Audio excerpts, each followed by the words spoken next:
ದೇವರ ನಾಮಕ್ಕೆ ಸ್ತೋತ್ರವಾಗಲಿ. ನಿಮ್ಮೆಲ್ಲರನ್ನ ಯೇಸು ಕ್ರಿಸ್ತನಲ್ಲಿ ಸ್ವಾಗತಿಸ್ತೇನೆ. ಇವತ್ತಿನ ಕಾರ್ಯಕ್ರಮ ನಿಮಗೆ ಆಶೀರ್ವಾದದಾಯಕವಾಗಿರ್ತದೆ ಎಂಬುದಾಗಿ ನಾವು ನಂಬುವವರಾಗಿದ್ದೇವೆ. You are watching Ebenson TV. I am Professor Dr. Ebenson James. ನೀವು ಎಬೆನ್ಸನ್ ಟಿವಿಯನ್ನ ವೀಕ್ಷಿಸ್ತಾ ಇದ್ದೀರಿ. ಈಗ ಮಾತಾಡ್ಲಿಕ್ಕೆ ಇರುವಂತವರು ಪ್ರೊಫೆಸರ್ ಡಾಕ್ಟರ್ ಎಬೆನ್ಸನ್ ಜೇಮ್ಸ್ ಎಂಬುದಾಗಿ. For today's meditation, let us turn to the epistle of Romans, chapter 8, verse 29. ಇವತ್ತಿನ ವಾಕ್ಯ ಧ್ಯಾನಕ್ಕಾಗಿ ನಾವು ರೋಮಾಪುರದವರಿಗೆ ಬರೆದ ಪತ್ರಿಕೆ 8ನೇ ಅಧ್ಯಾಯ 29ನೇ ವಚನವನ್ನ ನಾವು ಧ್ಯಾನ ಮಾಡಿಕೊಳ್ಳಲಿಕ್ಕಿದ್ದೇವೆ. For whom he foreknew, he also predestined to be conformed to the image of his son, that he might be the firstborn among many brethren. ರೋಮ 8:29. ಯಾಕೆಂದರೆ ದೇವರು ತನ್ನ ಮಗನಿಗೆ ಅನೇಕ ಮಂದಿ ಸಹೋದರರಿದ್ದು ಅವರಲ್ಲಿ ಆತನೇ ಹಿರಿಯನಾಗಿರಬೇಕೆಂದು ಉದ್ದೇಶಿಸಿ ತಾನು ಯಾರನ್ನು ತನ್ನವರೆಂದು ಮೊದಲು ತಿಳ್ಕೊಂಡನೋ ಅವರನ್ನು ತನ್ನ ಮಗನ ಸ್ವರೂಪವುಳ್ಳವರಾಗುವುದಕ್ಕೆ ಮೊದಲೇ ನೇಮಿಸಿದನು. God wants the believers to reflect Jesus Christ in their lives.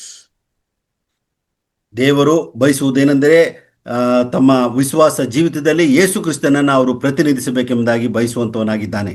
God's intention is to create a divine family where Jesus is the honored elder brother.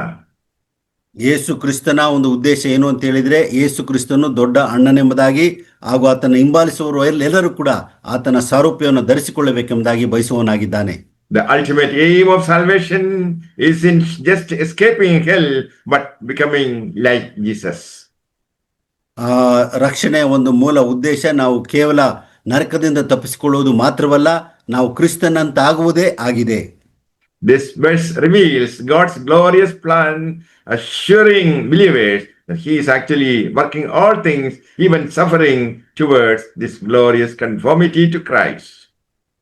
ಈ ಒಂದು ವಾಕ್ಯ ಭಾಗದಲ್ಲಿ ನಾವು ನೋಡ್ಕೊಳ್ಳೋದೇನೆಂದ್ರೆ, ನಾವು ಆತನ ಒಂದು ಉದ್ದೇಶದ ಮೇರೆಗೆ ಆತನ ಒಂದು ಸ್ವಭಾವವನ್ನು ಧರಿಸಿಕೊಂಡಂತವರಾಗಿ ಆತನನ್ನ ನಾವು ಹಿಂಬಾಲಿಸಬೇಕೆಂಬುದಾಗಿ ಹಾಗೂ ಎಲ್ಲವೂ ಕೂಡ ಒಳ್ಳೆಯದಕ್ಕಾಗಿ ಆಗ್ತದೆ ಎಂಬುದಾಗಿ ನಾವು ನೋಡಿಕೊಳ್ಳುತ್ತೇವೆ. God has planned for us is an incredible truth, not just to save, but to mold us into the image of his son, Jesus. ದೇವರ ಉದ್ದೇಶ ನಮ್ಮನ್ನ ಕೇವಲ ನರಕದಿಂದ ತಪ್ಪಿಸುವುದು ಮಾತ್ರವಲ್ಲ, ನಾವು ದೈವ ಸ್ವಭಾವವನ್ನು ಧರಿಸಿಕೊಂಡವರಾಗಿರಬೇಕೆಂಬುದಾಗಿ ದೇವರು ಬಯಸಿ ನಮ್ಮನ್ನ ಆರಿಸಿಕೊಂಡಿದ್ದಾನೆ. Bible says, before the foundation of the world, God knew you. ಸತ್ಯವೇದವು ಹೇಳ್ತದೆ, ಜಗದುತ್ಪತ್ತಿಗೆ ಮೊದಲೇ ದೇವರು ನಮ್ಮನ್ನ ತಿಳಿದವನಾಗಿದ್ದಾನೆ. He knows every detail of your life, every joy, every victory and failure. ನಮ್ಮ ಜೀವಿತದ ಪ್ರತಿಯೊಂದು ಹಂತಗಳಲ್ಲಿ ಕೂಡ ದೇವರು ಮೊದಲೇ ತಿಳಿದವನಾಗಿದ್ದಾನೆ. ನಮ್ಮ ಸೋಲುಗಳು, ನಮ್ಮ ಗೆಲುವುಗಳು, ದುಃಖವು, ಸಂತೋಷವು ಎಲ್ಲವೂ ಕೂಡ ದೇವರಿಗೆ ಮೊದಲೇ ತಿಳಿದದೆ.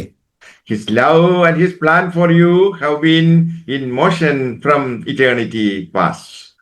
ದೇವರ ಪ್ರೀತಿ ಮತ್ತು ದೇವರ ಯೋಜನೆ ಈ ಒಂದು ಜಗದುತ್ಪತ್ತಿನ ಮೊದಲಿಂದಲೂ ಕೂಡ ದೇವರು ಯೋಜನೆ ಹಾಕೊಂಡಿದ್ದಾನೆ.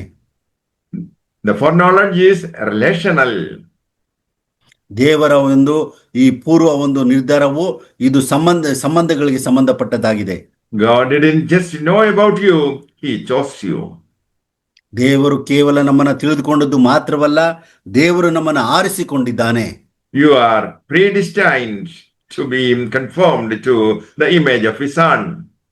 ನಾವು ತನ್ನ ಮಗನ ಸಾರೂಪ್ಯವನ್ನು ಧರಿಸಿಕೊಳ್ಳಬೇಕೆಂಬುದಾಗಿ ದೇವರು ನಮ್ಮನ್ನ ಮೊದಲೇ ನೇಮಕ ಮಾಡಿದ್ದಾನೆ.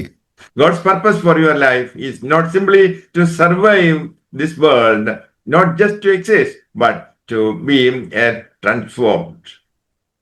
ನಾವು ದೇವರ ಉದ್ದೇಶ ಕೇವಲ ನಾವು ಜೀವದಿಂದಿದ್ದು ಲೋಕದಲ್ಲಿ ಜೀವನ ಸಾಗಿಸಬೇಕೆಂಬುದಾಗಿ ಅಲ್ಲ, ಅದರ ಬದಲಿಗೆ ನಾವು ದೇವರ ನೇಮಕದ ಪ್ರಕಾರವಾಗಿ ಆತನಂತಾಗಬೇಕೆಂಬುದಾಗಿ ದೇವರು ನಮ್ಮನ್ನು ಆರಿಸಿಕೊಂಡಿದ್ದಾನೆ. He has vision for you, a vision of spiritual maturity, of being shaped in the likeness of Jesus Christ.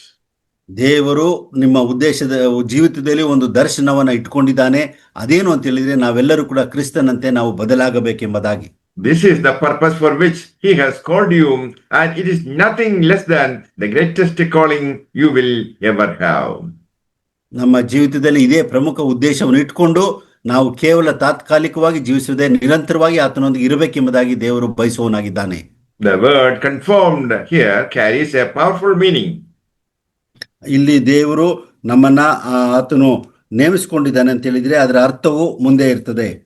It means to be molded or transformed into a likeness that reflects Jesus Christ. ಅದರ ದೇವರ ಪ್ರತಿರೂಪಕ್ಕೆ ಸರಿಯಾಗಿ ನಾವು ಮಾರ್ಪಟ್ಟಂತವರಾಗಿ ಆತನನ್ನೇ ತೋರ್ಪಡಿಸುವಂತ ವ್ಯಕ್ತಿಗಳಾಗಿರಬೇಕೆಂಬುದಾಗಿ ದೇವರು ಬಯಸುತ್ತಾನೆ. It means that our thoughts, our attitudes, and our actions should begin to mirror Christ. ನಮ್ಮ ಆಲೋಚನೆಗಳು, ನಮ್ಮ ಮಾತುಗಳು, ನಮ್ಮ ಜೀವಿತವು ದೇವರನ್ನ ಪ್ರತಿನಿಧಿಸುವಂತ ತೋರಿಸುವಂತ ಜೀವಿತಗಳಾಗಬೇಕೆಂಬುದಾಗಿ ದೇವರು ಬಯಸಿದ್ದಾನೆ. It means His love becomes our love, His compassion becomes our compassion, His humility becomes our humility. ಇದರ ಅರ್ಥ ಏನು ಅಂತ ಹೇಳಿದ್ರೆ ಆತನ ಪ್ರೀತಿ ನಮ್ಮ ಪ್ರೀತಿ ಆಗ್ತದೆ, ಆತನ ಕನಿಕರ ನಮ್ಮ ಕನಿಕರ ಆಗ್ತದೆ, ಆತನ ಜೀವಿತವು ನಮ್ಮ ಜೀವಿತವಾಗ್ತದೆ ಎಂಬುದಾಗಿ ತಿಳ್ಕೊಳ್ಳತಕ್ಕದ್ದು. We are to walk in His steps, love as He loved, forgive as He forgave, and serve as He served. ಆತನ ಒಂದು ಹೆಜ್ಜೆ ಜಾಡಿನಲ್ಲಿ ನಡೆಯುವುದಂತ ಹೇಳಿದ್ರೆ ಆತನು ಕ್ಷಮಿಸಿದಂತೆ ನಾವು ಕ್ಷಮಿಸುವಂಥದ್ದು, ಆತನು ದೀನತೆಯಲ್ಲಿ ಇದ್ದಂತೆ ನಾವು ದೀನತೆಯಲ್ಲಿ ಇರುವಂಥದ್ದು, ಆತನು ಸೇವೆ ಮಾಡಿದಂತೆ ನಾವು ಸೇವೆ ಮಾಡುವಂಥದ್ದಾಗಿದೆ. However, this transformation is not immediate. ಆದರೆ ಈ ಒಂದು ಬದಲಾವಣೆಯು ತಕ್ಷಣ ಆಗುವಂಥದ್ದಲ್ಲ. It is a lifelong process. ಇದು ಜೀವನವಿಡೀ ಆಗುವಂತ ಒಂದು ಪ್ರಗತಿಯಾಗಿದೆ. He will not stop until you look more like Jesus. ಆತನು ನಾವು ಕ್ರಿಸ್ತನಂತ ಆಗುವ ತನಕ ಆತನು ನಿಲ್ಲಿಸದೆ ತನ್ನ ಕಾರ್ಯವನ್ನ ಮುಂದುವರಿಸುವವನಾಗಿದ್ದಾನೆ. It is easy to look at His high standard of Christ's image and be discouraged.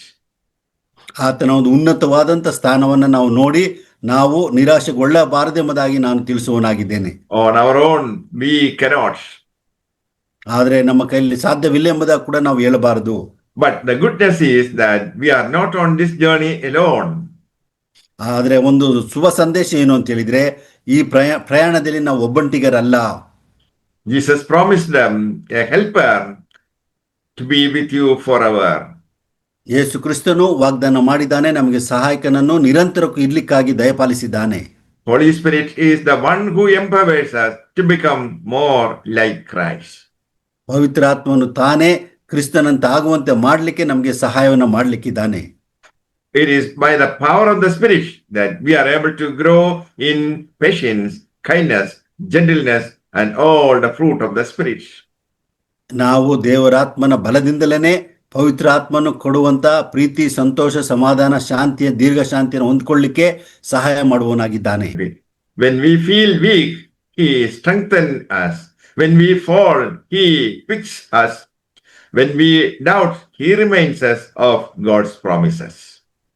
ನಾವು ಬಲಹೀನರಿದ್ದಾಗ ಆತನು ಬಲವನ್ನು ಕೊಡುತ್ತಾನೆ, ಬಿದ್ದಾಗ ಆತನು ನಮ್ಮನ್ನು ಎತ್ತುತ್ತಾನೆ, ಹಾಗೂ ನಾವು ನಿರಾಶೆಯಿಂದ ಇದ್ದಾಗ ಆತನು ನಮಗೆ ಆಸಕ್ತಿಯನ್ನು ಕೊಡುವವನಾಗಿದ್ದಾನೆ.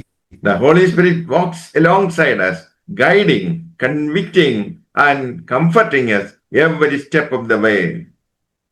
ಪವಿತ್ರಾತ್ಮನು ನಮ್ಮೊಂದಿಗಿದ್ದು ಮಾರ್ಗದರ್ಶನ ಮಾಡಿ ನಮ್ಮನ್ನು ಬಲಪಡಿಸಿ ಪ್ರತಿ ಹೆಜ್ಜೆಯಲ್ಲೂ ಕೂಡ ಆತನು ನಮಗೆ ಸಹಾಯವನ್ನು ಮಾಡುವವನಾಗಿದ್ದಾನೆ.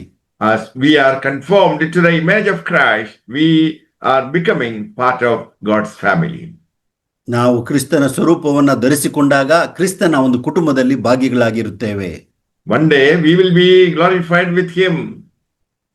ಒಂದು ದಿನ ನಾವು ಕೂಡ ಆತನೊಂದಿಗೆ ಮಹಿಮೆಯಲ್ಲಿ ಸೇರುವಂತವರಾಗಿದ್ದೇವೆ. We will be perfectly conformed to His image without sin, without pain, and without tears.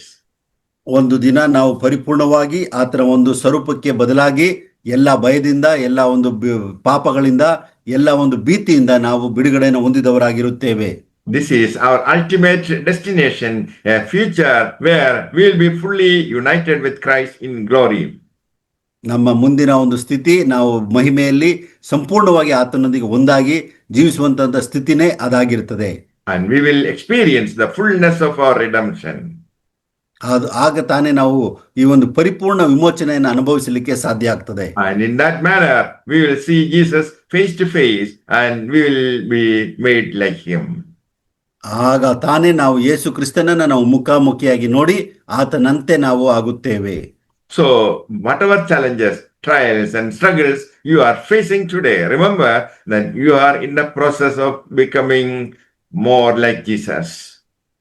ಯಾವುದೇ ಕಷ್ಟಗಳು, ಸಂಶಯಗಳು, ಯಾವುದೇ ಒಂದು ಬಾಧೆಗಳು ಅನುಭವಿಸ್ತಾ ಇದ್ರೂ ಕೂಡ ನಾವೊಂದು ದಿನ ಕ್ರಿಸ್ತನ ಒಂದು ಸ್ವರೂಪಕ್ಕೆ ಬದಲಾಗ್ತಿದ್ದೇವೆ ಎಂಬುದಾಗಿ ನಾವು ತಿಳಿದಂತವರಾಗಿ ಧೈರ್ಯವುಳ್ಳವರಾಗಿರೋಣ. May the Lord bless you all with these words. Amen. ಈ ಒಂದು ವಾಕ್ಯಗಳಿಂದ ನಿಮ್ಮೆಲ್ಲರನ್ನ ದೇವರು ಆಶೀರ್ವದಿಸಲಿ. ಆಮೆನ್. ಪ್ರಾರ್ಥನೆ ಮಾಡಿಕೊಳ್ಳೋಣ.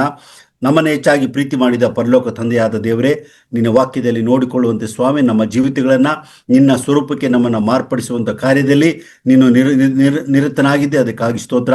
ಮಹಾಮಹಿಮೆಯುಳ್ಳಂಥ ದೇವರು, ಪ್ರೀತಿ ಸ್ವರೂಪನಾದಂಥ ದೇವರು, ಪರಿಪೂರ್ಣವುಳ್ಳಂಥ ದೇವರು, ನಮ್ಮನ್ನು ಕೂಡ ಪರಿಪೂರ್ಣರಾಗಿರುವಂತೆ ನೀನು ನಮ್ಮನ್ನು ಕರೆದಿದ್ದಿ. ಒಂದು ದಿನ ಅಂತ್ಯದಲ್ಲಿ ಸ್ವಾಮಿ ಪರಿಪೂರ್ಣರಾಗಿ ನಾವು ನಿನ್ನೊಂದಿಗಿರುವಂಥ ಈ ಒಂದು ಉನ್ನತ ಸ್ಥಿತಿಗೆ ನಾವು ನಿನಗೆ ಸ್ತೋತ್ರ ಮಾಡ್ತೇವೆ. ಈ ಲೋಕದ ಕಷ್ಟಗಳು, ನಷ್ಟಗಳು, ಅವಮಾನಗಳು, ಯಾವುದೇ ಒಂದು ಪರಿಸ್ಥಿತಿ ಇದ್ರೂ ಕೂಡ ಅದೆಲ್ಲದರಿಂದ ನಮ್ಮನ್ನು ವಿಮೋಚಿಸಿ ಪರಿಪೂರ್ಣವಾದ ವಿಮೋಚನೆಗೆ ನೀನು ನಮ್ಮನ್ನು ನಡೆಸುವನಾಗಿದೆ. ಅದಕ್ಕಾಗಿ ಸ್ತೋತ್ರ. ದೀರ್ಘ ಶಾಂತತೆಯನ್ನು, ಪವಿತ್ರಾತ್ಮ ಫಲಗಳನ್ನು ನಾವು ಹೊಂದಿಕೊಳ್ಳುವಂತೆ ನೀನು ಸಹಾಯಕನನ್ನು ನಮಗೆ ದಯಪಾಲಿಸಿದ. ಅದಕ್ಕಾಗಿ ಸ್ತೋತ್ರ. ಪವಿತ್ರಾತ್ಮನೇ ನಿನಗೆ ಸ್ತೋತ್ರ. ದೇವಾದಿ ದೇವನೇ ನಿನಗೆ ಸ್ತೋತ್ರ.